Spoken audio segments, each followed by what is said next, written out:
अस्सलाम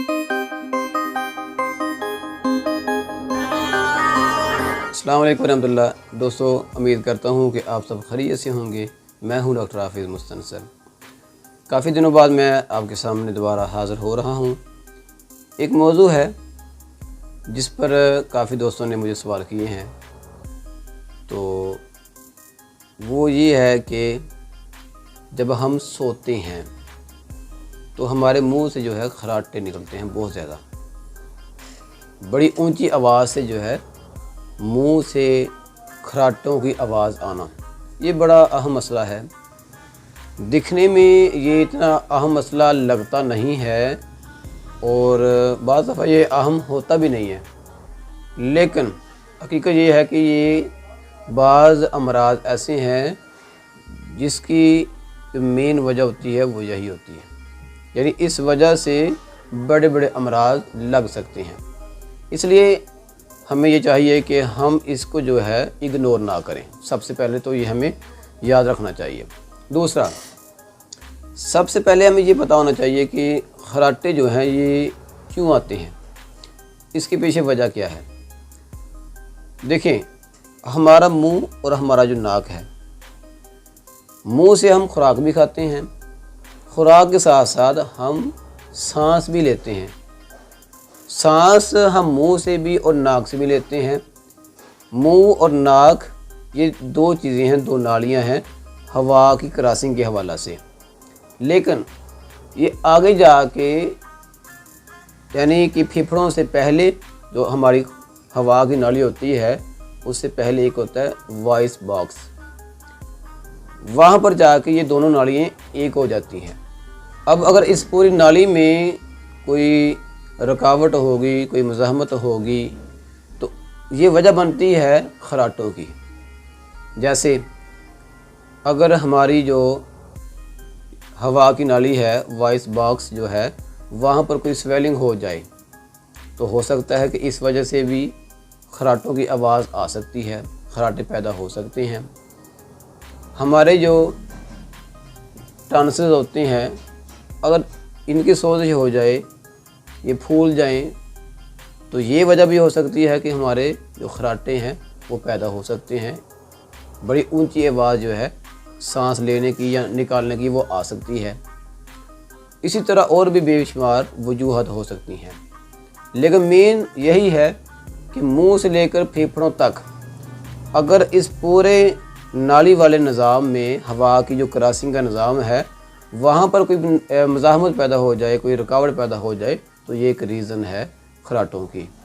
अब क्या इसका कोई इलाज है या नहीं? सबसे पहले ये याद रखें कि खराटे जो हैं इसके पीछे एक बड़ी वजह मोटापा भी है। जो मोटा बंदा होगा, आपने देखा होगा कि उसे जब वो सोएगा तो खराटों की आवाज़ ज़्यादा वो निकालेगा, हमें ज़्यादा आवाज़ सुनाई देगी, उसे खराटे जो हैं वो ज़्यादा आते हैं। ये क्यों आते हैं? वजह इसकी यही है कि जब इसका पूरा जिस्म मोटा होता है, इसके जो टिश्यूज़ होते हैं वो बहुत ज़्यादा बढ़ जाते हैं, तो इसके जो गर्दन वाले टिश्यूज़ होते हैं वो भी बढ़ जाते हैं। लेकिन जैसे ही ये मोटा बंदा लेटता है तो क्या होता है कि इसके जो टिश्यूज़ होते हैं गर्दन वाले, यहाँ तक कि ज़ुबान, ये टिश्यूज़ तमाम के तमाम जो है ये ढीले पड़ जाते हैं, कमज़ोर हो जाते हैं। जब ये ढीले होंगे तो जब बंदा अंदर से फेफड़ों से सांस बाहर निकालता है तो ये जो ज़ुबान और ये जो टिश्यूज़ ढीले हो चुके हैं ये रुकावट पैदा करते हैं। उस रुकावट की वजह से खराटे आते हैं। अब हमने क्या करना है? हमने कोई एक ऐसी मेडिसिन इस्तेमाल करनी है कि जो सबसे पहले हमारे जिस्म में जो मोटापा हो चुका है, जो रुकावट पैदा हो रही है सांस की नाली में, उसे हमने ख़त्म करना है। अगर आपके टॉन्सिल जो हैं वो फूल चुके हैं या उनकी जो स्वेलिंग है, सोजिश है, वो हो चुकी है, तो हमने पहले उसे कवर करना है। इसी तरह जो वॉइस बॉक्स होता है हमारा, हवा की नाली, अगर वहाँ पर कोई स्वेलिंग आ जाए, कोई सोजिश हो जाए, तो हमने पहले उसका इलाज करना है। अब हमें पता कैसे चलेगा कि हवा की नाली में कोई रुकावट है या नहीं? इसके लिए सबसे पहले तो आपने कोशिश करनी है कि अपने पास जो भी करीबी ENT स्पेशलिस्ट होते हैं, आपने उनके पास जाना है। ENT वाले जो हैं वो एक आला के ज़रिए, मशीन के ज़रिए वो चेक करके बता देते हैं कि आपके नाक में कोई रुकावट तो नहीं, आपके मुंह के अंदर जो हवा की नाली है वहाँ पर कोई रुकावट तो नहीं, या आप इसके अलावा लेबॉरेटरी टेस्ट करवा सकते हैं। उनसे पता चल जाता है कि आपको जो टॉन्सिल्स हैं वो कैसी हैं। इसी तरह बेशुमार और भी आपके पास इस मसले का हल मौजूद है।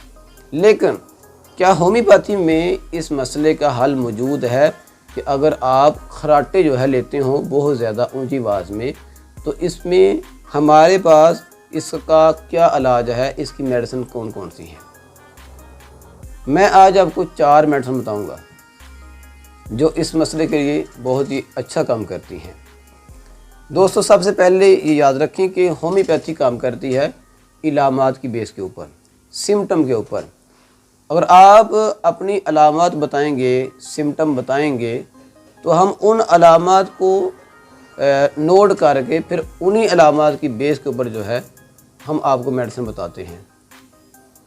सबसे पहली जो हमारे पास मेडिसिन है जो इस मसले के लिए बहुत ही अच्छा काम करती है वो है ओपियम। ओपियम जो है ये खराटे जो पेशेंट लेते हैं उनके हवाला से बहुत ही अच्छा काम करती है। दूसरी मेडिसिन है लेमना माइनर, और तीसरी मेडिसिन है चाइना, चौथी मेडिसिन है काली सरफ। ये 4 मेडिसिन जो है आप इस्तेमाल कर सकते हैं। बच्चों के हवाला से अगर बच्चे रात को सोते हैं, बड़ी ऊंची आवाज़ में जो है वो खराटे लेते हैं, तो उनके लिए चाइना या फिर काली सरफ में से कोई आप एक इस्तेमाल करवा सकते हैं।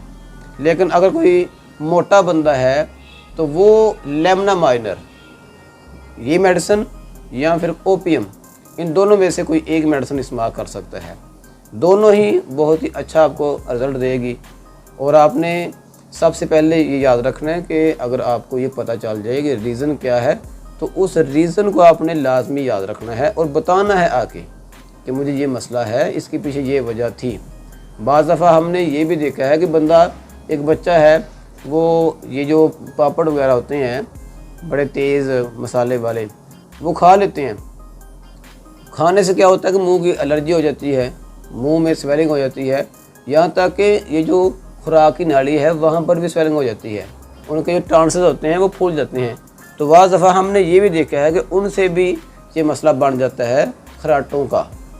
इसलिए आपने ये तमाम चीज़ें नोट रखनी है, सामने रखनी है, फिर आपने मेडिसिन इस्तेमाल करनी है।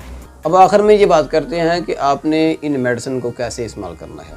दोस्तों, सबसे पहले कोशिश ये किया करें कि अपनी अलामत को देखकर अगर आपकी मेडिसिन जो है आपको मिल जाती है, किसी ने आपको बता दिया कि ये मेडिसिन है, जैसे मैंने आपको बताया है ओपियम, चाइना, लेमना माइनर और काली सरफ, अब आपने क्या करना है, हमारे साथ डायरेक्ट रब्ता करके अपना मसला शेयर करके फिर हमसे पूछना है कि हम इसकी पोटेंसी जो है कौन सी इस्तेमाल करें, यानी जो ताकत हमने इस्तेमाल करनी है वो कौन सी इस्तेमाल करनी है, इसका तरीका कार क्या होता है। वैसे तो हम ये कहते हैं कि हाँ, आप 30 पोटेंसी में नॉर्मल जो मेडिसिन होती है, नॉर्मल जो पोटेंसी होती है वो आप इस्तेमाल करें। ये आप सुबह दोपहर शाम 5 से 10 कतरे डायरेक्ट ज़ुबान पर डालकर पी सकते हैं। लेकिन बाज़ पेशेंट ऐसे होते हैं जिनको हमने पोटेंसी हाई देनी होती है, उसके पीछे रीज़न ये होती है कि उनका मसला पुराना होता है जो कवर होने को नहीं आता।